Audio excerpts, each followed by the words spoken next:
Le comentaba desde el principio del programa que en la conferencia mañanera de ayer en Palacio Nacional el presidente Andrés Manuel López Obrador generó polémica cuando le preguntaron sobre la persecución a militares en Michoacán el domingo pasado.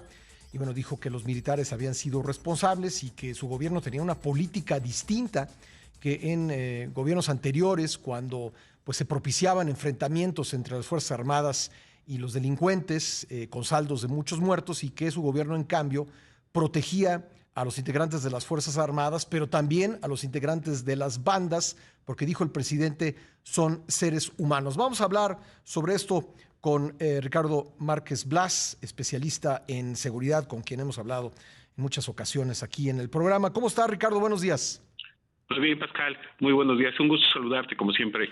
Bueno, pues el presidente trazando claramente una línea de distinción de su política respecto de la de gobiernos anteriores. Pero bueno, tú nos dabas los datos hace unos días, me parece que fue el 29 de abril, para ser precisos, el número de personas asesinadas o el número de homicidios dolosos en el país durante el actual sexenio, pues ya es del mismo tamaño que el número de homicidios dolosos en todo el sexenio de Felipe Calderón. Entonces, pues también tendríamos que poner estos resultados en la ecuación. Desde luego. Y igual que los resultados de los homicidios dolosos, los resultados de los enfrentamientos y de los detenidos que lleva a cabo particularmente las fuerzas federales y todavía más específicamente el Ejército, la Secretaría de Defensa, son bastante poco alentadores. Claramente, tanto los enfrentamientos como el número de detenidos que tiene registrados la Secretaría de Defensa van hacia la baja. De acuerdo a los registros oficiales, tanto el número de enfrentamientos como el número de personas detenidas en estos enfrentamientos y las detenidas en general por parte de la Secretaría de Defensa son los más bajos en los últimos 5 años. Estamos hablando de que en 2017, por ejemplo, se registraron 303 enfrentamientos. La Sedena registró 303 enfrentamientos. Uh-huh. El 2021 reportó 234. En términos de detenidos, la Secretaría de Defensa reportó 8,986 en 2017 y en 2021 reportó 6,419. Entonces, claramente la actividad y la eficiencia de la Secretaría de Defensa, tanto para hacer frente como para detener delincuentes, ha tenido una baja notable en los últimos 5 años y en particular en estos 3 años, en estos 3 últimos años. Tendríamos que preguntarnos entonces ¿para qué los tienen ahí, Ricardo? Porque los someten a pues imágenes como la que vimos de los soldados huyendo. El presidente dice que eso fue un acto de responsabilidad, pero bueno, no creo que sea la opinión que tenga todo el mundo sobre ello, y tampoco sé si es la opinión que tienen en la Sedena. Pero digamos, para escapar de los delincuentes, pues sería mejor que no estuvieran. No sé qué te parece a ti. Bueno, que claramente no es el cumplimiento de lo que mandata la ley y las normas vigentes en México, el hecho de que una autoridad cualquiera, en este caso los elementos de la Secretaría de Defensa, al encontrarse con un grupo de criminales armados, uh-huh, como claramente eran las personas que los persiguieron, no es la función retirarse, uh-huh, del lugar de los hechos.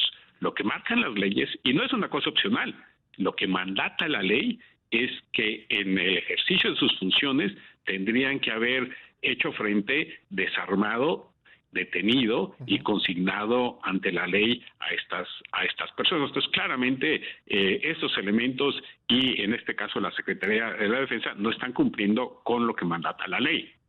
Porque luego, digamos, se presenta de manera maniquea la información, ¿no? Se dice, bueno, es que antes había masacres.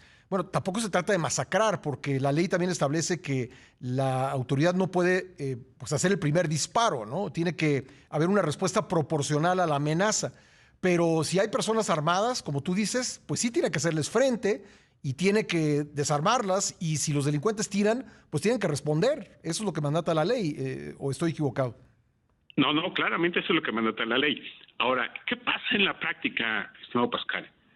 Lo que pasa en la práctica, y esto lo vemos con datos recientes del 2020, que es el último año para el cual se puede hacer la comparación.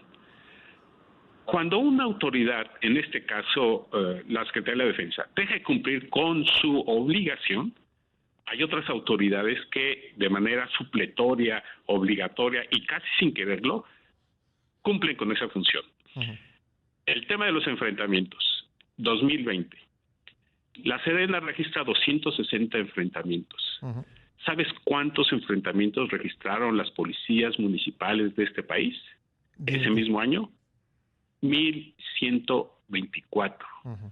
Casi 5 veces más que enfrentamientos de la Sedena. Y estamos hablando de policías municipales que tienen menor sueldo, menor equipamiento, uh-huh, menor infraestructura y se supone que menor entrenamiento. Y las consecuencias de esto es que, bueno, las policías estatales no se quedan atrás. Tuvieron 716 enfrentamientos en 2020 las policías estatales. Ya si vamos y nos ponemos un poco más pesimistas, la Guardia Nacional registró solamente 56 enfrentamientos, ¿no? Uh-huh.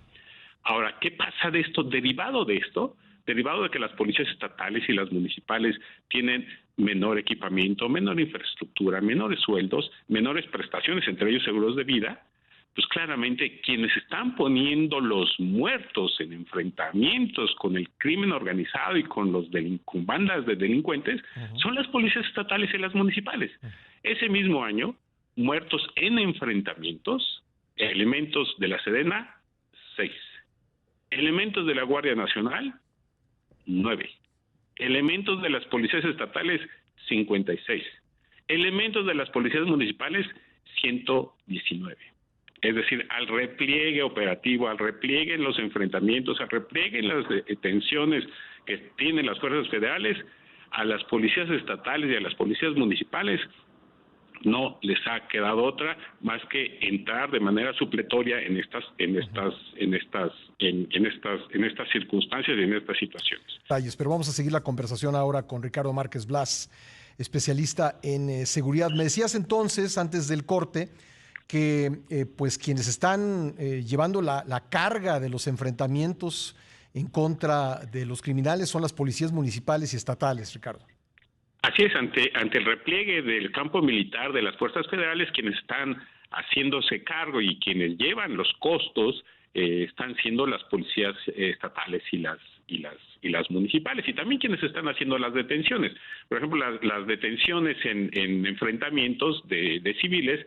La Sedena en 2020 reportó 170, pero las policías estatales reportaron 352 y las policías municipales 271. Claramente una actividad mucho más eficiente que las fuerzas federales. Y mira que decir que ya las policías estatales y las municipales son más eficientes que las federales es decir mucho, porque como sabemos el nivel de eficiencia operacional de las policías locales es muy bajo. Y la capacidad de fuego también, ¿no?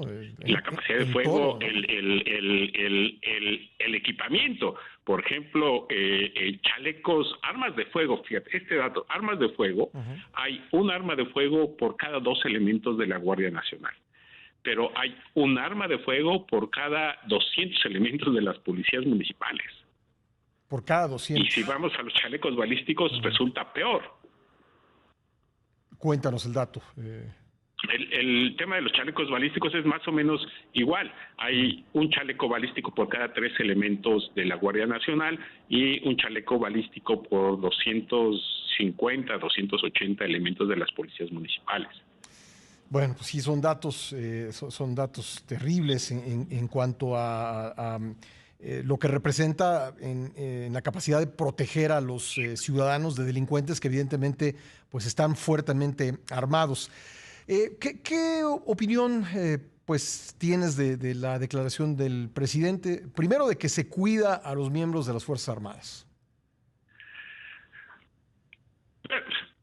No es la manera, digamos, rehuyendo al campo, digamos, al campo criminal, que es una de sus funciones, al lugar de los hechos. No creo que sea una manera de protegerlos. Uh-huh. Yo creo que una manera de protegerlos es darles los recursos necesarios, suficientes para llevar a cabo de manera eficiente sus tareas, ¿no?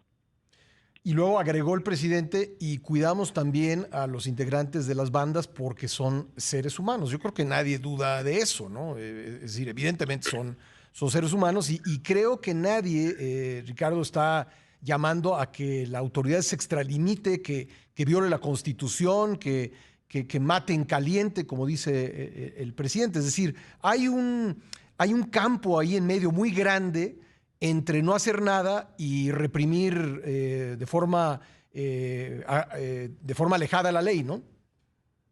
Es una afirmación desconcertante, incomprensible y claramente inconsistente con los propios datos y con el propio discurso de la autoridad. La propia autoridad ha afirmado que el 75% de las muertes violentas que se registran en el país están vinculadas a actividades del crimen organizado. Entonces la autoridad no puede proteger a este grupo, que es la principal fuente de la violencia letal que existe en el país.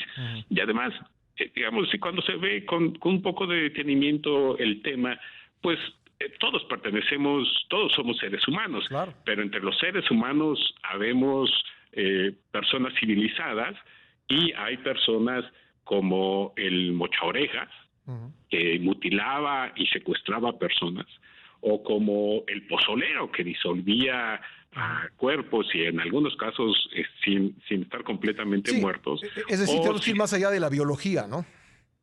Por supuesto, sí. ¿No? Por supuesto. Entonces, claramente el tema no es si se respetan los derechos humanos de los delincuentes o no, sino el tema para cualquier autoridad es hacer lo que marca la ley, y que no es opcional, es hacer cumplir la ley y presentar ante la justicia a los delincuentes. No es buscar mejores circunstancias para no tener enfrentamientos con ellos, que claramente los delincuentes no se van a entregar por sí solos, ¿no? No se van a entregar de manera... Ni porque sus mamás los regañen, Ricardo. Ni porque les dejen de dar domingos cada semana, ¿no? Entonces, claramente la autoridad tiene que hacer su trabajo, si es que la propia autoridad quiere que la circunstancia de la seguridad pública que se vive en el país mejore, y particularmente en Michoacán, que el caso de Michoacán es verdaderamente una vergüenza por la actitud que ha asumido el gobernador, un gobernador que está bajo sospecha de haber ganado la elección con apoyo del crimen organizado.